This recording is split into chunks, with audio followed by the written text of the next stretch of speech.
Good afternoon.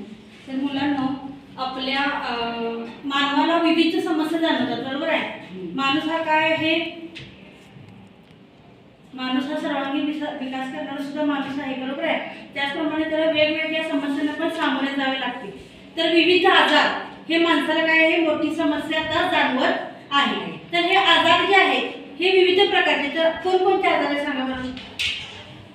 कावेळी आणि corona chikungunya dengue malaria, हृदयरोग, कर्करोग, मधुमेह असे विविध प्रकारचे आजार काय आहे माणसाला होत आहे. तर विविध प्रकारचे आजार आहेत बघा. सर्दी आपण काय म्हणतो, साधी सर्दी फक्त झालेली आहे, तो पण आजारच आहे ना. सर्दी पण आजार आहे.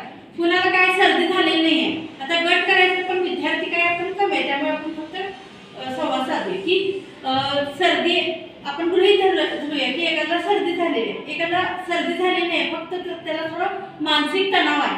आणि एक विद्यार्थीला काय आहे, तो सर्दी पण नाही, मानसिक तणाव पण नाही, तो आनंदी आहे. म्हणजे आजार हे सगळ्यांना सारखे असू शकत नाही, वेगवेगळे प्रकारचे आजार असू शकतात.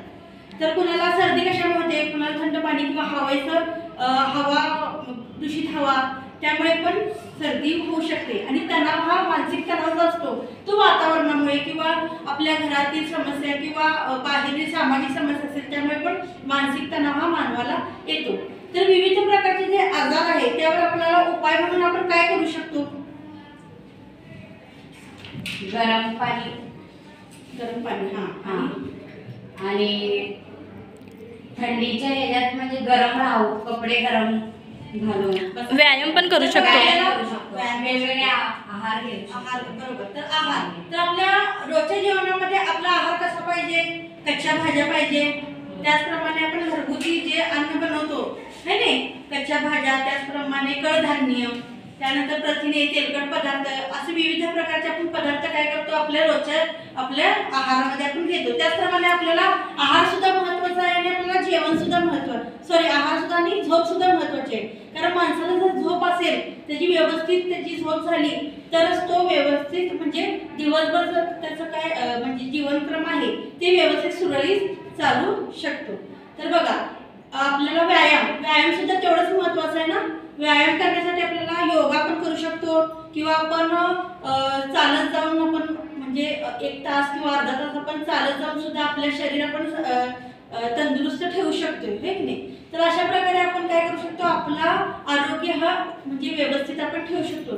तर आता नवीन युगामध्ये काय आहे की विविध प्रकारचे योगा आपल्याला मोबाईलवर दिसतात. त्याचप्रमाणे आपण घरात बसून सुद्धा तो आपण योगा बघून आपण योगा करू शकतो. त्याचप्रमाणे आपण मेडिटेशन म्हणजे आपण डोळे बंद करायचे आपण जरा ध्यान करायचं.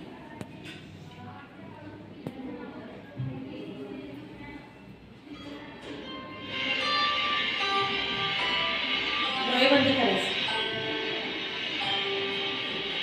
बघा, अनुभव घ्यायचा आहे आपल्याला. आपण एका व्यवस्थित म्हणजे एकदम गार्डन आहे, त्या गार्डन मध्ये आपण गेलेले आहोत आणि त्या गार्डन मध्ये गेल्यानंतर आपल्याला विविध प्रकारची हिरवेगार झाडे दिसत आहेत. त्याचप्रमाणे